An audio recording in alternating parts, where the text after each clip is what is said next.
Saudari-saudaraku terkasih dalam Tuhan Yesus Kristus, selamat pagi dan berkah dalam.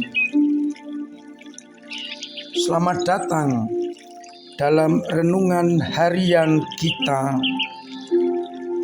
Jumat 20 Oktober 2023. Seperti biasa, bacaan Ekaristi hari ini kita jadikan sebagai dasar dan titik permenungan kita.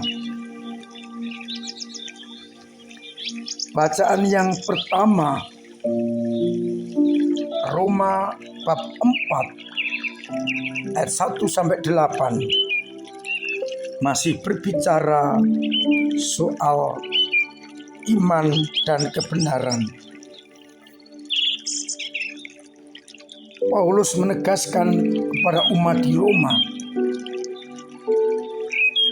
Abraham, bapa leluhurnya, percaya kepada Allah dan itu diperhitungkan sebagai kebenaran.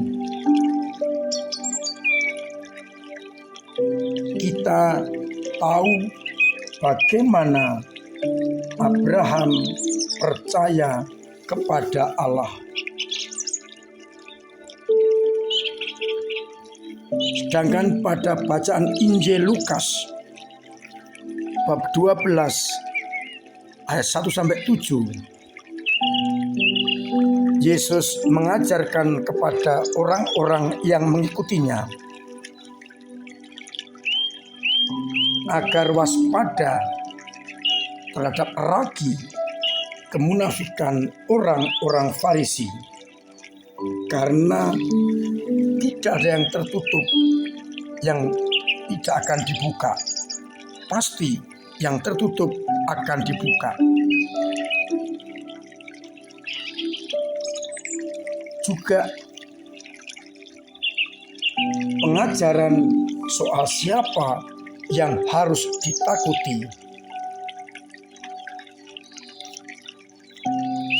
Para murid diharapkan takut bukan kepada Dia yang hanya bisa membunuh tubuh, tetapi hendaknya takut kepada Dia yang setelah membunuh tubuh mempunyai kuasa untuk melemparkan orang ke dalam neraka.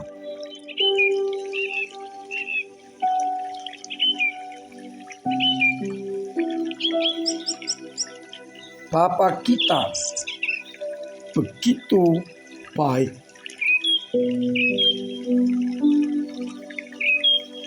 Karena kita lebih dari burung pipit yang dijual 5 ekor 2 duit, yang tidak akan dilupakan oleh Allah. Dia juga menghitung helai rambut di kepala kita. Kita adalah anak-anak Allah yang lebih dari burung pipit. Saudari-saudaraku terkasih dalam Kristus, tema permenungan kita, siapa yang harus kita takuti?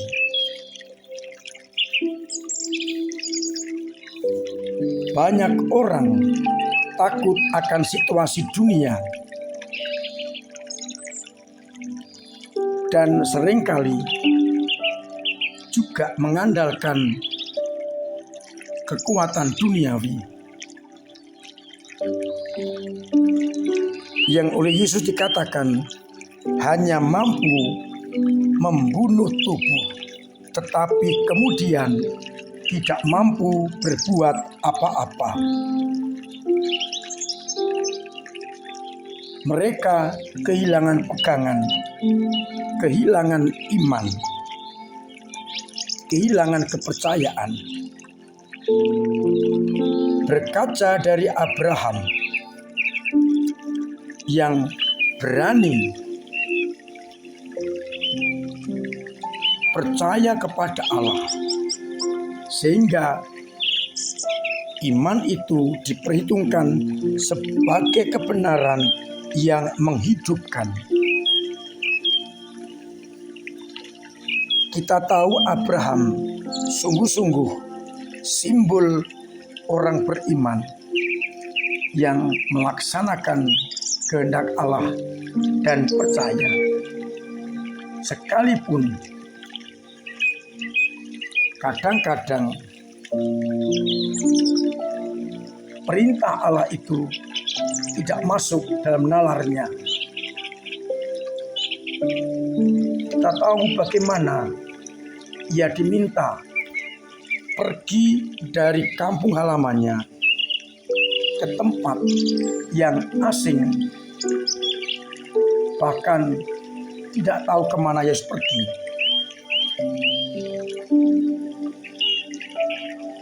Ia menurut. Juga ketika ia diminta mengorbankan Ishak anaknya. Secara logika duniawi itu mustahil. Tetapi Abraham beriman, maka diperhitungkan sebagai kebenaran.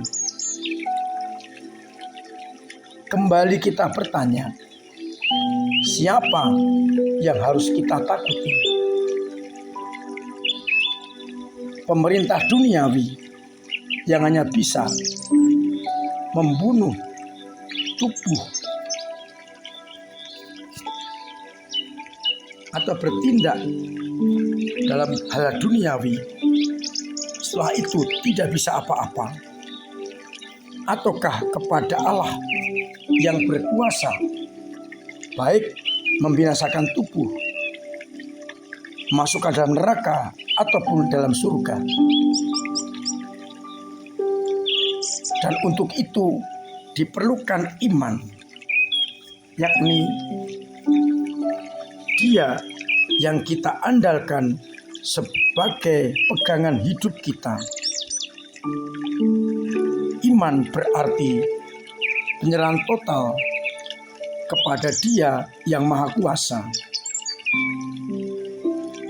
Meskipun kadang-kadang tidak masuk akal, tetapi kita yakini kehendak Dia adalah yang terbaik. Kita bertanya pada diri kita masing-masing, selama ini apa yang kita lakukan?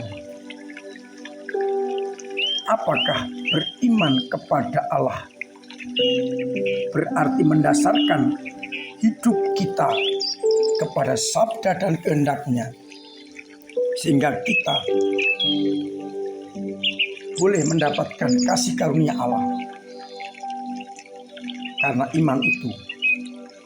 Ataukah kita mendasarkan diri pada kekuatan kita masing-masing?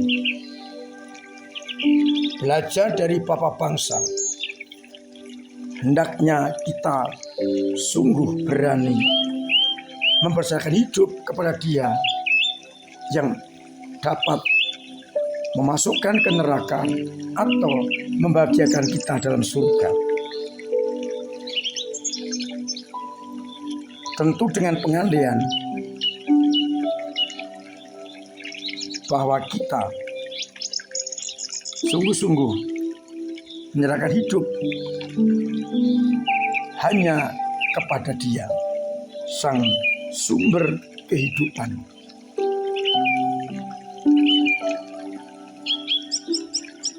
Mari kita renungkan bagaimana kita menghidupi iman sehingga kita boleh mengalami kebahagiaan dalam surga. Kita lebih berharga dari burung pipit. Maka kita yakini kalau kita setia, kita pun akan dimasukkan dalam kerajaannya. Tuhan memberkati kita sekalian. Amin. Marilah kita berdoa. Bapa yang penuh kasih, kembali kami kau ingatkan bagaimana seharusnya kami mengandalkan Engkau di atas segala-galanya. Bagaimana kami beriman dan bagaimana kami meninggalkan pola pikir kami sendiri.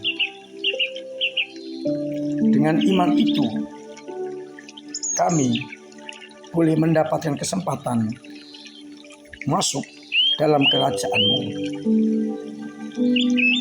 Semoga iman umat-Mu yang lemah Engkau kuatkan, yang goyah Engkau perkuat, yang hilang Engkau kembalikan, agar akhirnya kami semakin berani beriman dan Kau perhitungkan sebagai kebenaran untuk masuk dalam kerajaan-Mu. Kami berdoa bagi umat-Mu yang sakit, semoga Engkau sembuhkan. Yang beban berat Engkau ringankan. Yang punya persoalan Engkau urai, agar mereka tetap setia kepada kehendak-Mu.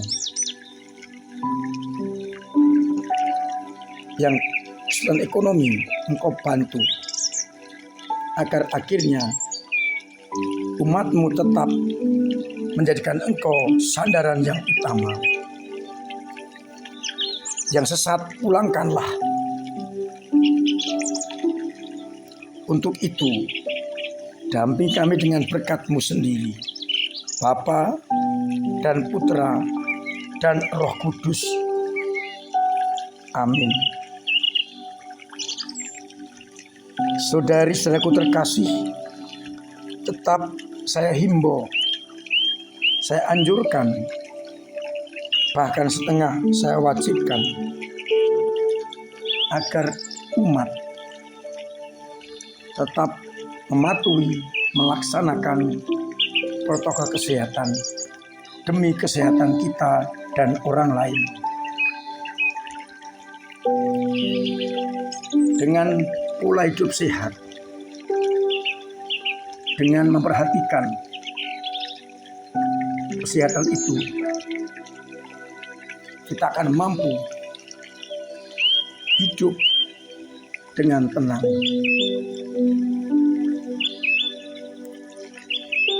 Saya mengingatkan kepada umat yang ingin mendoakan arwah sanak keluarga, diberi kesempatan untuk menyampaikan intensi yang akan dibawa pada tanggal 2 November dalam Ekaristi pagi jam 5:30, sore jam 6,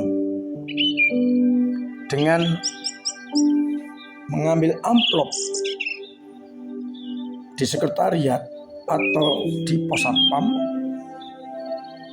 dan kemudian ditulis nama yang mau didoakan, tentu juga yang memohon.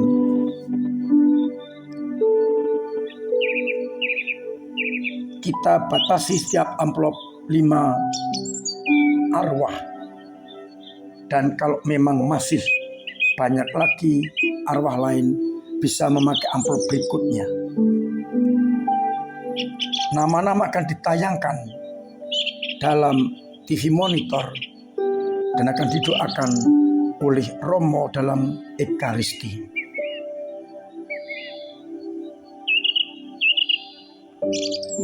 Semoga arwah yang kita doakan boleh mengalami kebahagiaan surgawi.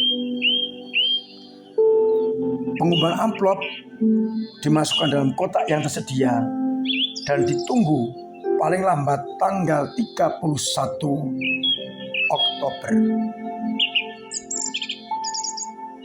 Dan akan direkap oleh Komsos dan ditampilkan dalam TV monitor. Terima kasih kepada semua saja yang terus tetap terlibat dalam hidup menggereja dengan cara masing-masing. Dengan keaktifan Ekaristi, dengan doa-doa, tenaga dan karya, serta dengan dana yang akan membantu pembiayaan kehidupan gereja dan juga membantu paroki-paroki lain lewat DSP. Semoga dengan demikian gereja semakin mampu menghadirkan kerajaan Allah. Terima kasih kepada seseorang yang sudah menyumbangkan kursi-kursi untuk gedung Maria La Salette, memenuhi seluruh gedung Maria La Salette. Tinggal kita memelihara sehingga fasilitas ini tetap terjaga dengan baik.